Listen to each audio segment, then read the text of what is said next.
আসসালামু আলাইকুম এভরিওয়ান, কেমন আছেন সবাই? তো আজকে আমরা যে টপিক নিয়ে আলোচনা করব সেটা হচ্ছে একটা সংখ্যা জোড় নাকি বিজোড় সেটা চেক করব।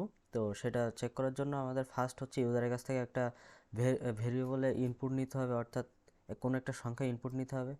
তো ইউজারের কাছ থেকে সাপোজ আমি একটা ভেরিয়েবলের ভিতরে কিছু একটা ইনপুট নিলাম, তো ইউজার সাপোজ 10 ইনপুট দিল। তো এই 10টা বেজোড় নাকি জোড় সংখ্যা সেটা আমাদের এখন খুঁজে বের করতে হবে। তো তার জন্য আমরা জোড় সংখ্যা আর বেজোড় সংখ্যা কীভাবে দেখব?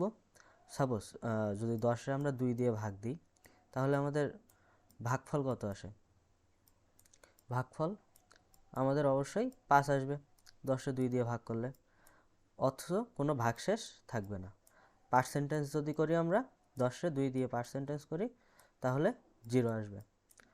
তো অলওয়েজ জোড় সংখ্যার ক্ষেত্রে 2 দিয়ে ভাগ করলে ভাগশেষ 0ই থাকে। আর হচ্ছে বেজোড় সংখ্যার ক্ষেত্রে যদি আমি 2 দিয়ে ভাগ করি, তো ভাগশেষ অলওয়েজ 1 থাকবে।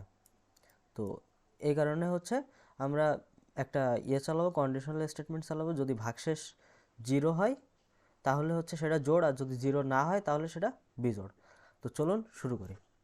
তো আমরা চলে আসলাম ভিএস কোডে। আমাদের মেইন স্ট্রাকচারটা আমরা লিখে নিয়েছি। এখন হচ্ছে একটা ইন্টিজার টাইপের ভেরিয়েবল ডিক্লেয়ার করি। আইএনটি এ বলে একটা ভেরিয়েবল ডিক্লেয়ার করলাম। এখন হচ্ছে আমরা ইউজারকে বলে দিই কোনো একটা সংখ্যা ইনপুট নেওয়ার জন্য। তো প্রিন্টএফের ভিতরে লিখে দিই ইন্টার এ নাম্বার। তো ইউজার একটা নাম্বার দিবে। এখন হচ্ছে আমরা কি করব, এই নাম্বারটাকে স্ক্যান করব। তো স্ক্যানএফের ভিতরে হচ্ছে %d কমা হচ্ছে $, যেহেতু আমাদের ভেরিয়েবল এ, তো $a।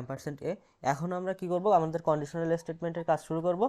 তো কন্ডিশনাল স্টেটমেন্ট ইফ যদি %2 যদি কে 2 দিয়ে ভাগ করার পরে ভাগশেষ 0 হয়, তাহলে আমাদের সেটা হচ্ছে জোড় সংখ্যা।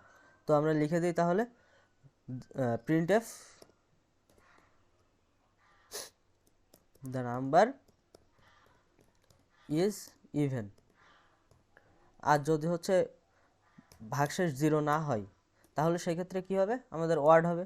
তো আমরা দিয়ে দিই else printf the number is watt. তো আমাদের প্রোগ্রাম লেখা শেষ। এখন হচ্ছে আমরা প্রোগ্রামটা রান করে দেখি ঠিকঠাকভাবে রান হয় কিনা। তো আমরা প্রোগ্রামটা রান করলাম। এখন হচ্ছে আমাদের আউটপুটে চলে আসছে ইন্টারের নাম্বার।